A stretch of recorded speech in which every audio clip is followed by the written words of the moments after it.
Okay, so we have a question. The point P lies on the curve y equals x squared, so that its distance from point A, which has the coordinates of 10 and 2, is least. Determine the coordinates of P and distance AP.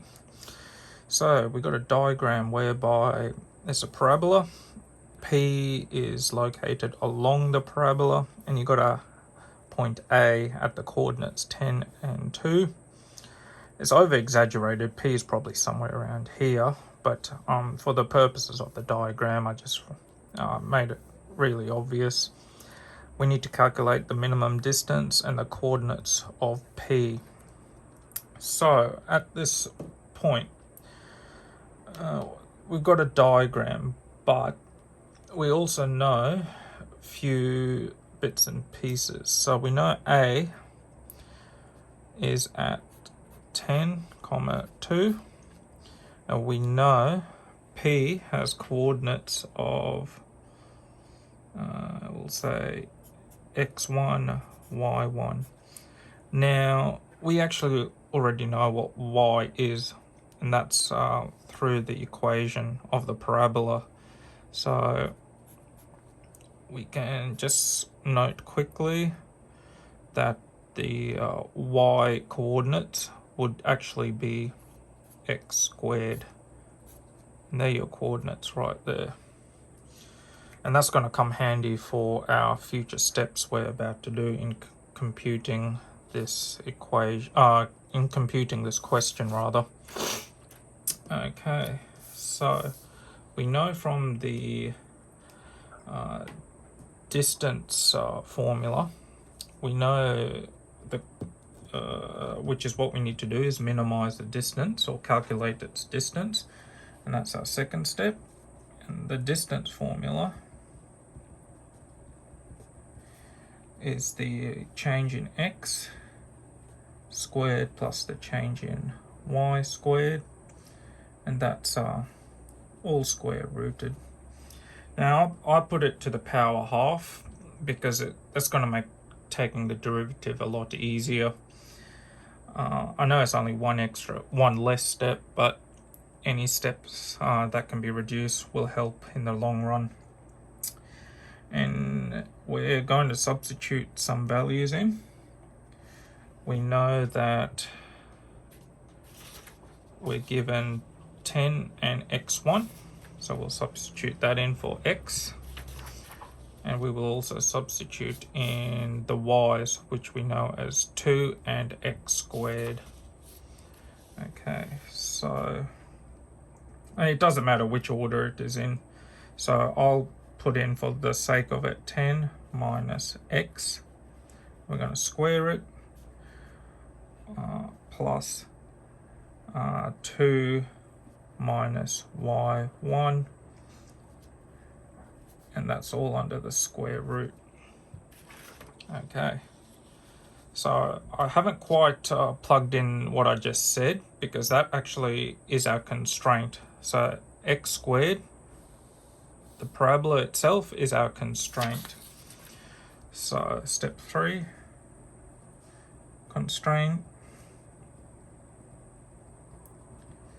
And we're constrained to y equals x squared, and that's our parabolic function that we're given, and we're going to substitute that into our distance formula of x1. So distance equals 10 minus x, that's being squared, plus 2 minus x squared squared,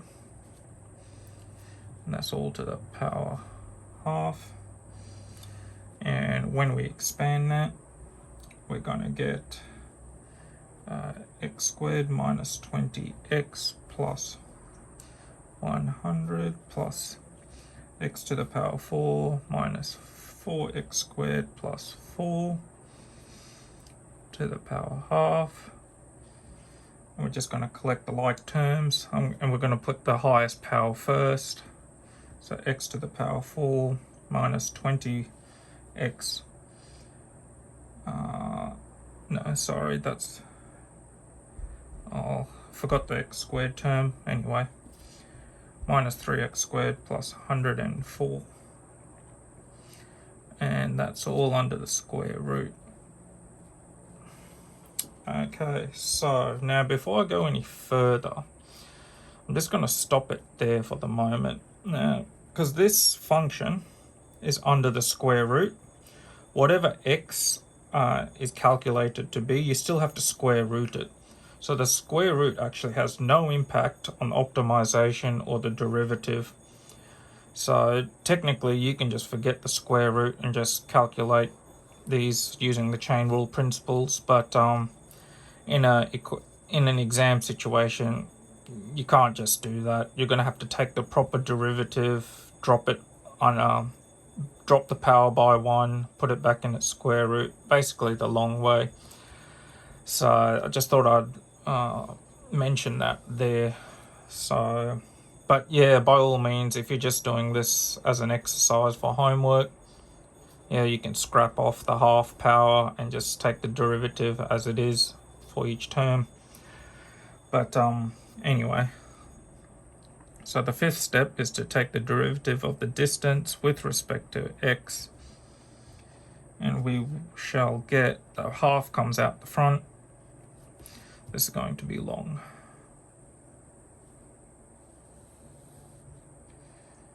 And we're going to reduce that by 1, putting it back inside the radical. So that hasn't changed.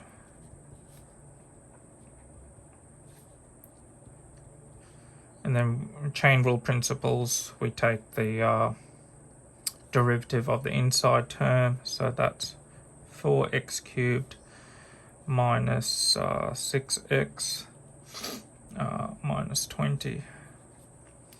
Okay, now we're going to set that to 0.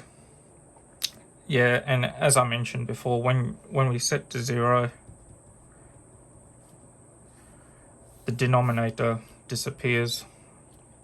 So anyway, you're just left with taking the setting the numerator to 0, 4x cubed minus 6x minus 20. Divide each term by 2. We'll leave 2x cubed minus 3x minus 20. And I can solve a cubic. However, for the sake of this, sorry, that's 10. That's not 20, that's 10. For the sake of this YouTube video and keeping it within 10 minutes, I graphed it beforehand. I graphed that function, and it intercepts it crosses the x-intercept at 2. So we know x equals 2. Just over here. So we know that value of x equals 2. If we were to put 2 back where all your x's are, you will get the answer of 2. So what does that mean? What that means, going back into our original question, P will have the following coordinates. P will have the coordinate 2, 2 squared, which is 2, 4. So as I said, I did over exaggerate it, but anyway, that's that was just for the learning exercise. So there is no step 6 because it's only we're only dealing with one variable. So we can just go straight into answering the question. So P coordinates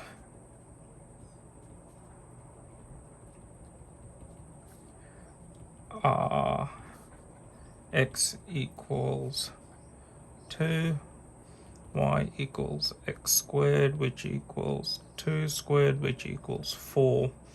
Now, that's half our answer. The other part of the answer question was to calculate the distance.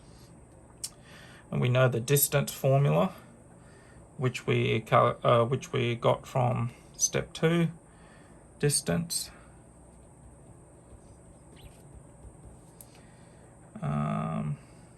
equals 10 minus 2 squared plus 2 take away 2 squared, and that's all squared, and all of that is under the square root, and you will get the answer of 68, and 68 can be reduced further to 2 root 17, pulling it down to its primes.